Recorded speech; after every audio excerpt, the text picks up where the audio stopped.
Greetings, game changers. We are at level 4. Level 4 is an advanced level. Can you believe it? We've climbed 3 previous levels and now we're at level 4. I'm very biased. This is my favorite level. It's my favorite, and it's perhaps the most sensitive level, because the title of level 4 is The Truth Will Set You Free. And in level 4, we're going to look at 3 critical components. The first component we will look at is, what is love to God? Not what is love to us, what is love to God? And as I said to you before, I love to say to the young people, pop quiz, because at school the teachers don't announce pop quizzes. And the pop quiz in this level is, where does the word love first appear in the Bible? And I watch their brains go tick, tick, tick, like, what? And then they start to try to process, when is the first instance occurrence of love in the Bible? And I'm very specific. I say, when does the word love first appear in the Bible? And of course, they don't know. But when God asked me, I didn't know either. And I said, God, I don't know the answer to that question, but I knew Google did. And I Googled it. And I found that the first time the word L-O-V-E appears in the Bible is in Genesis 22 with regard to Abraham sacrificing Isaac. It blew my mind. Like the young people, I would have guessed it had something to do with Adam and Eve and their relationship and their love. But I was blown away when God revealed to me that the first time the word L-O-V-E appears in the Bible is in Genesis regarding a father and his son and the sacrificial obedience. Now, that's that squashes the end of the story, because we all see the parallel between God the Father and Jesus, his son, and the obedient sacrifice. But I want the young people to begin to understand that love is just not what Google says or Webster Dictionary says or Wikipedia says. Love is what God says. And again, there's a love God's way handout, and there's a what is sin handout. So you don't have to figure this out. You don't have to make it up. Just follow my lead. And watch them, melt. Watch them wake up. Watch them realize that there's a gap between what they consider love and what God considers love. And of course, I put them on the spot. Number 1, would you have agreed to sacrifice your child? And remember the story of Abraham. He was an old guy, and he had not been able to have children. And then he had a child in the way that God didn't want him to have a child. But now God is saying, sacrifice him. But then flip the coin. Isaac's like, let's go, Daddy. And Isaac didn't fully understand what was perceived to be about to happen. But even when he did ask his father, where is the sacrifice? And his dad did put him in a position to be the sacrifice. The Bible doesn't say Isaac got up and ran for the hills. And so the young people are startled. The young people are, confronted with the reality that if I call it love, but it doesn't entail obedience, and often sacrifice, is it really love? And on the worksheet, they're forced to look at, who do I love and how do I love them? And who loves me and how do they love me? And it was breathtaking to listen to the young people realize either my list is short or that some of the people that I love don't love me back, or that sometimes when I am being obedient, it is a sign of love and I didn't realize that. So this level is deep. This level causes them to reflect in ways that most circumstances in life don't allow them an opportunity to do that. And it's beautiful to watch them, I'm going to say melt, watch their defenses come down, because they are realizing perhaps for the first time that when I love, it looks a particular way if it's godly love. And there are a lot of things that feel good that I like to do, that I want to do, that I may call love, but in reality aren't love at all. They're pleasure seeking or pleasure giving, but that is not the same thing as love. And then pop quiz number 2, I ask them for a definition of sin. And I say to them, as I answer the question after they've given me their answers, that sin, the definition of sin depends on who you're talking to, because everybody doesn't define sin the same way. And I force them to look at some behaviors that some would call sin and some wouldn't. And I ask them to agree or disagree with whether they believe that lying, that, premarital sex, that murder, whether or not they see those as sins, and whether the culture sees them as sins, and whether God sees them as sin. It's a list. I think it's like 15 items. Yes, no, yes, no. Self, culture, God. And it's interesting to watch their faces as they struggle to decide, what do they think? What do they believe? And again, I give them choice because we're collaborating. I don't care what they believe. I don't care what they think necessarily, but I want to teach them.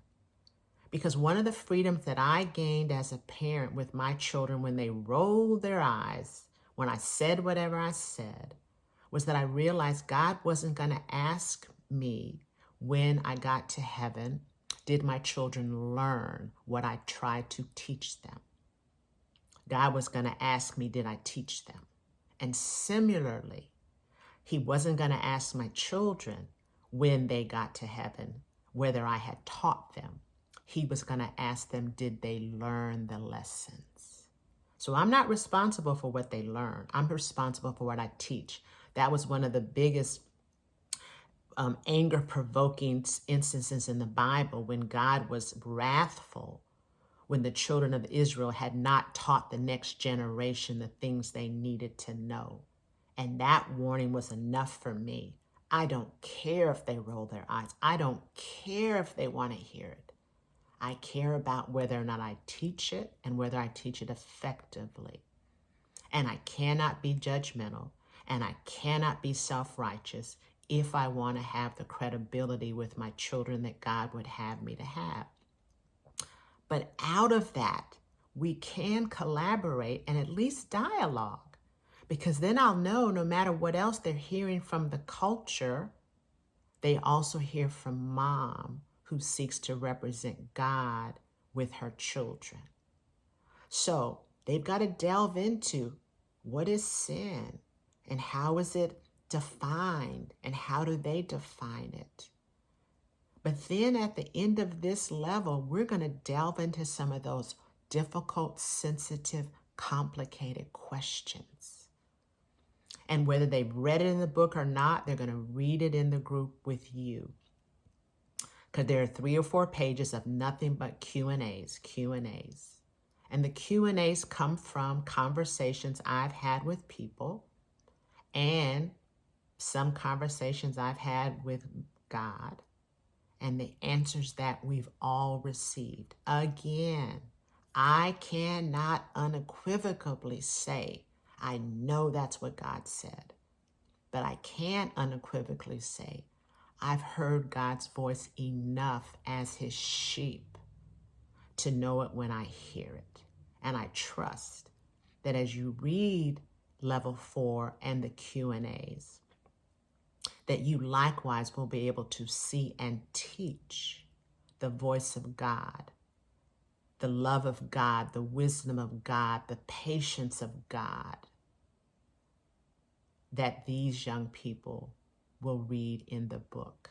I'm going to share 2 stories about questions and answers, because one of the sub-chapters says sin offends God and hurts us.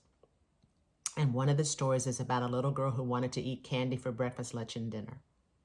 And her dad finally said, cool, you can eat candy for breakfast, lunch, and dinner, and snack if you want to. Well, adults, we know how that story ends. She got sick and she didn't want to eat for a minute. And the father's response to her was not, I told you so. You should have listened to me in the first place if you didn't think. No, the father simply acknowledged that she didn't feel good and let the fact that his wisdom exceeded hers speak for itself. There's a chapter in the book that talks about parenting is not for wimps or bullies. The wimp parent could have let her do that without instilling a lesson because they didn't want to fight. Fine, eat whatever you want. The bully parent could have gotten in her face and made her feel so ashamed because of the choice she made that she wouldn't want to come to the bully parent again when she had a question or faced a dilemma. Another story that I share is about a tree who wanted to be a fish. And he said to God, why didn't you make me a fish? I'd rather be a fish than a tree. God said, okay, cool, jump in the water. So the tree jumped in the water, but because he wasn't a fish, he couldn't navigate the water the way a fish could because of the way God made the fish. And fast forward, the tree gets stuck in a cove, no gills, no fins. It just sits in the water stagnant and rots because the tree thought the tree was smarter than God and wanted God to do what he wanted God to do. And that's the nature of the questions. God, I'm conflicted. God, I'm confused. Why not? Why God? And the questions and the answers are compelling. And you will be able to watch the young people realize, wow, how their questions compare. And I cover a lot of topics, but I'm not judgmental in the way the topics are covered. And I'm not insisting that the young people see it my way. I'm just teaching them what the voice of God has spoken in the lives of other people, some of them including me. And then I let the young people decide, choose, do they want to surrender and seek God's answers to the questions that they have, rather than allow the culture to teach them about these difficult questions and lessons. So this is where you have an opportunity to be very transparent and vulnerable, because we've all had difficult questions that we needed God to answer for us. And I make the analogy. I have 3 children. I don't talk to the 3 children the same way. They're all different. So God's word doesn't change, but the way he answers a question for me or you may not be the same way he'd answer the same question for someone else. He knows us, and he knows what his answer to us means for us. And that's what we want our young people to understand. God will speak to them personally in their situation. No question is too hard, too difficult, too complicated, too sensitive. But they have to be willing to seek his answer. And then the challenge becomes, will you obey? And that's the surrender piece. Because if I hear from God and I reject his answer, That's my free will, and the consequences will follow. But when I hear from God and He answers my personal question, I will find peace in my obedience, and I will know that that is the answer from God, the absolute sovereign GPS creator of the universe. So we've got one more level, leaders. We have done an amazing job. Our young people are so much better for it. And at the end of this 5-week event, I pray that you will have some celebration, some event that marks this as a life-changing accomplishment, knowing that the choice is still theirs, what they do with it. But they work through every level, and they have the benefit of the instruction that comes with each level. And next week, they'll be at the leaderboard. So I thank you for your commitment.